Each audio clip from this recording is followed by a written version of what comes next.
You get used to death in the ICU, or at least that's what you tell yourself. People come here on their worst day. Sometimes it's the beginning of recovery. Sometimes it's the end of the road.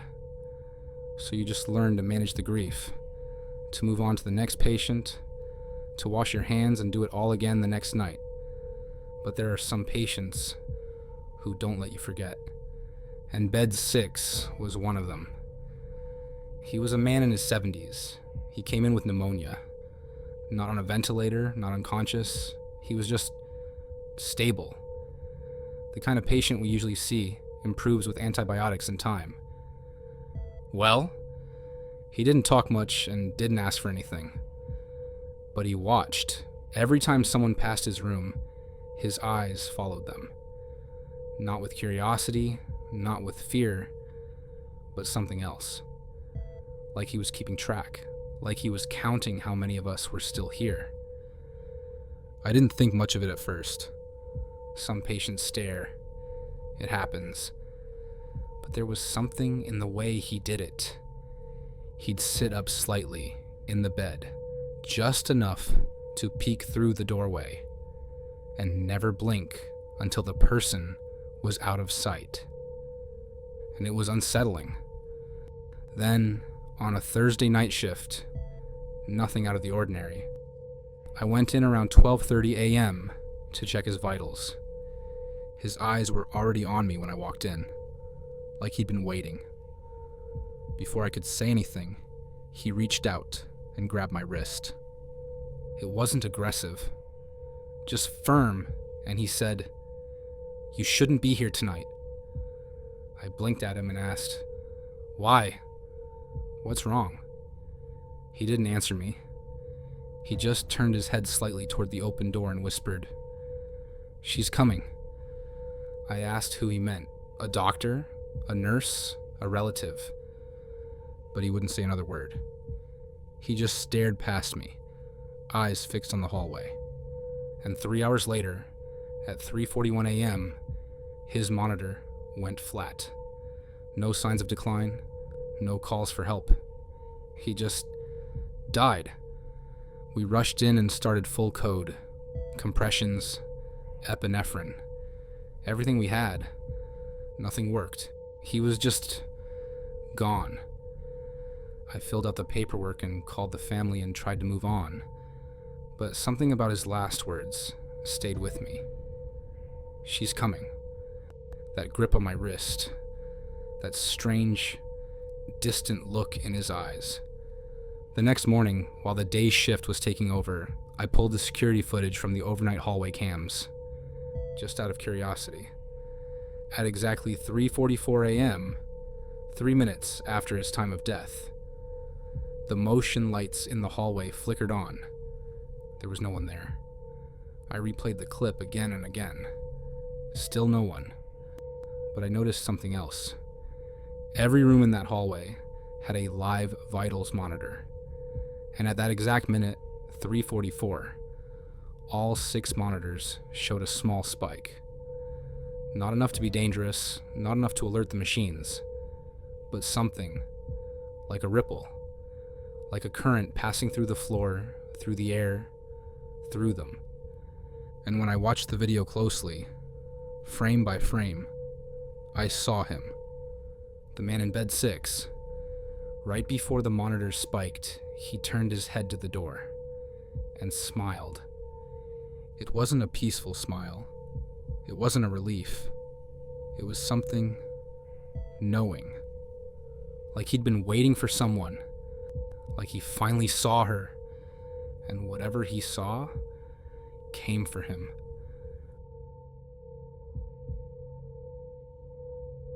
If these ICU halls felt too real, it's because they are.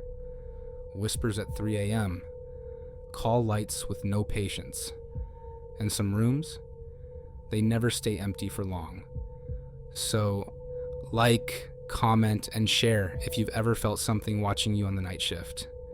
And subscribe before the monitors spike again. Because in some hospitals, the dead don't check out.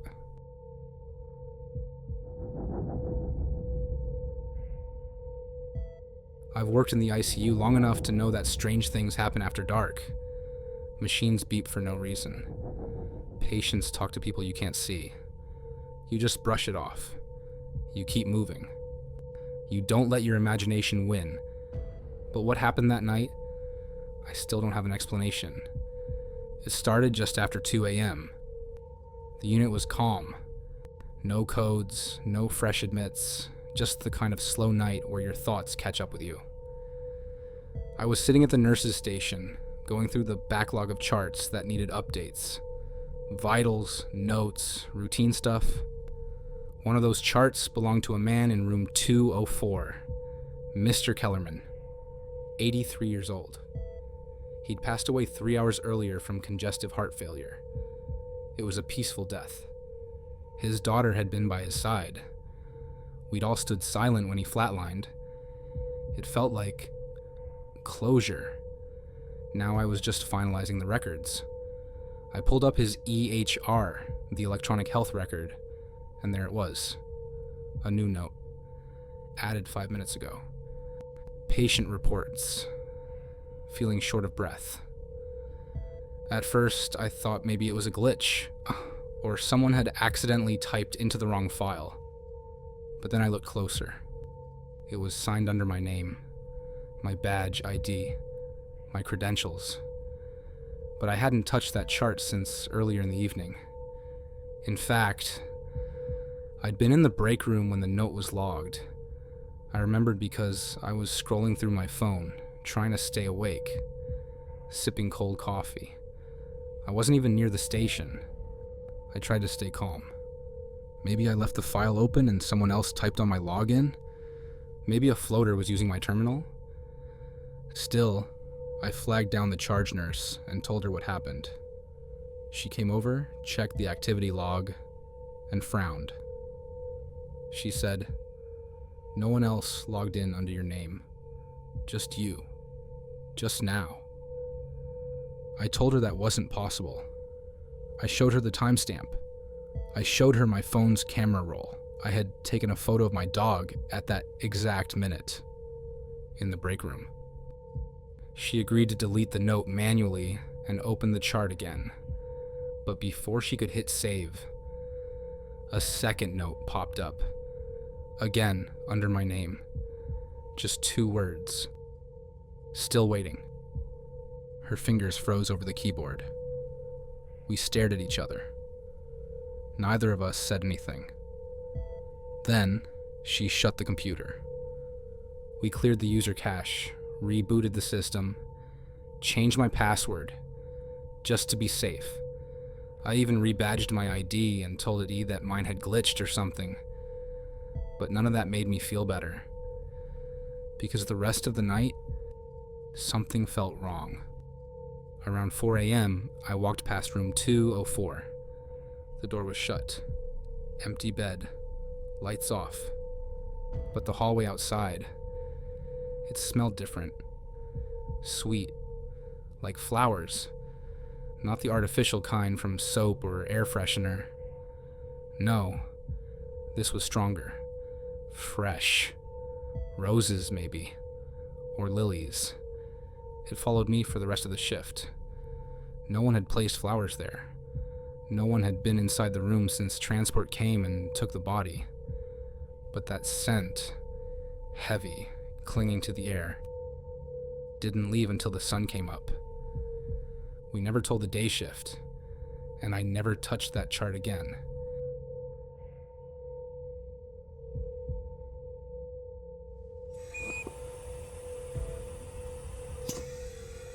I was on night shift the first time we admitted Mr. Alden. 68 years old, stroke victim, non-verbal. His chart said he hadn't spoken in days. There was no facial movement, no hand squeezes, just wide eyes, open, staring. We wheeled him into room 302, the one at the far end of the ICU wing. The one nobody liked because it was always a little too cold, even in the summer. I hooked up the leads, checked vitals, and set the monitors. Everything was stable, but I remember walking past his room around 2 a.m. that first night. and just stopping in my tracks. He was awake, eyes still open. But he wasn't just looking. He was staring, right at the wall. No blinking, no flicker of recognition. Nothing. Just that same empty. It clearly was an unsettling stare, like he was watching something only he could see. I stood there for a moment, waiting for him to move. He never did. He died the next morning. Peacefully, and that's what they said. The aides stripped the bed, cleaned the walls, tossed the linens. The room was reset, wiped down, ready for the next patient. But that night, the call light went off. I remember glancing at the board at the nurse's station, that little yellow box next to the room number blinking steadily. 302. I laughed to myself. It had to be a glitch. Sometimes the panel doesn't fully reset after a discharge. Still, I went to check it out. The hallway was quiet, fluorescent lights humming above me.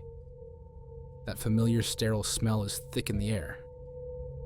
When I reached the room, I paused. The door was open and no one was inside. But the call light, it was on. Not just from the board. The actual button on the wall had been pressed. You know that soft mechanical click when it gets pushed in? Yeah, it was like that. Firmly in. The red light above the door glowing like someone was asking for help. I checked the bed. Still empty. Monitors unplugged. I even checked the call remote. It was on the floor, coiled like someone had dropped it mid-reach. I reset the panel and walked away. I didn't think too much of it. Until it happened again. 2 nights later. Same time. Same call light.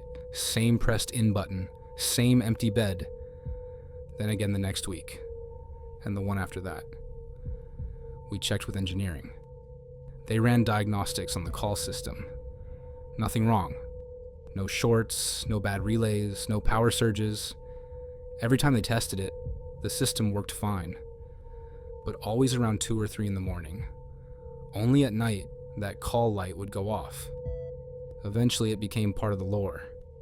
We started warning the new nurses. If you get a call from 302, just ignore it. The room's empty. Probably always will be. Some laughed, some didn't.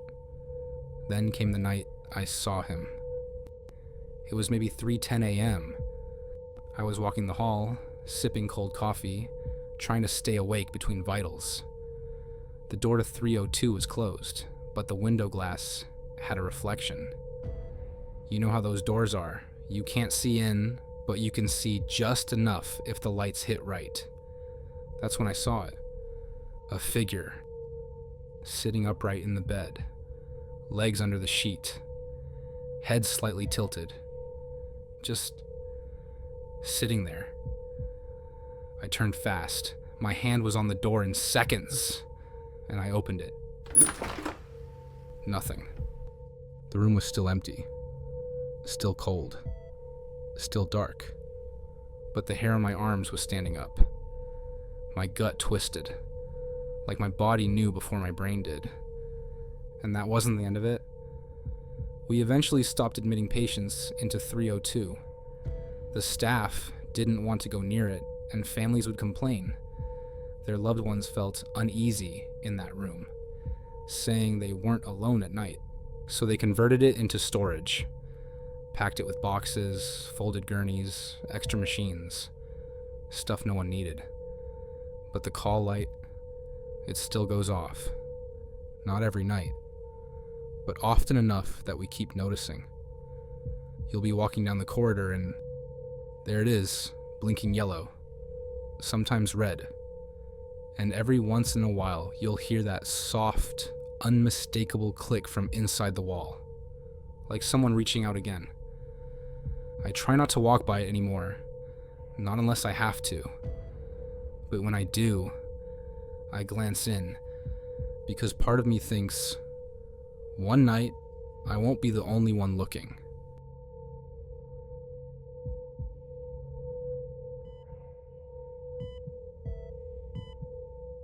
There's a corner room in our ICU. Back right. Just past the medicine fridge and across from the supply closet. Room 219. We don't like putting patients in there. We'll fill every other bed first, shuffle assignments, even double up nurses just to avoid it. Because no matter who we put inside, they all say the same thing. They hear whispers. And I'm not talking about the usual ICU noise. Not the monitor beeps, not the low hum of oxygen, not the TVs or sound machines. No. These whispers are different. Soft, constant, always right around 3 a.m. The first time I heard about it was from a patient recovering from surgery. A strong guy, ex-military. Not the type to scare easily. I was checking his blood pressure when he looked at me and asked, "Is there a chapel near here?" I said no. He nodded like he expected that answer. Then he said, "Because someone keeps praying in that corner. Every night. Real low. Sounds like Latin or something." I asked if he wanted to be moved, and he didn't hesitate. It was a yes. After that, I started noticing a pattern. The next patient, a sweet elderly woman, told me there was a woman who sang to her at night. A lullaby, she said. Soft and slow. At first, I thought maybe it was the medications. Post-op confusion, sleep paralysis. But then, it happened to me. It was a slow night. Around 2:50 a.m., I was assigned a med pass to 219. The patient was stable. Vitals clean. Just needed a scheduled dose of antibiotics. I grabbed the scanner, loaded the syringe, and made my way to the room. The hallway felt quiet. Too quiet. When I stepped in, the patient was asleep. The curtain was half drawn, swaying slightly, like someone had just walked by. I moved quietly and didn't want to wake him. I scanned the barcode on his wrist. Then I heard it. A voice. Right behind me. One word. "Don't!" I froze. I didn't breathe. I didn't blink. I turned fast, ready to yell if it was a prank. But there was no one there. Just the curtain. No breeze. No footsteps in the hallway. Nothing but the soft beeping of the heart monitor. And then the patient, who had been fast asleep, bolted upright in the bed and screamed. A full, terrified scream.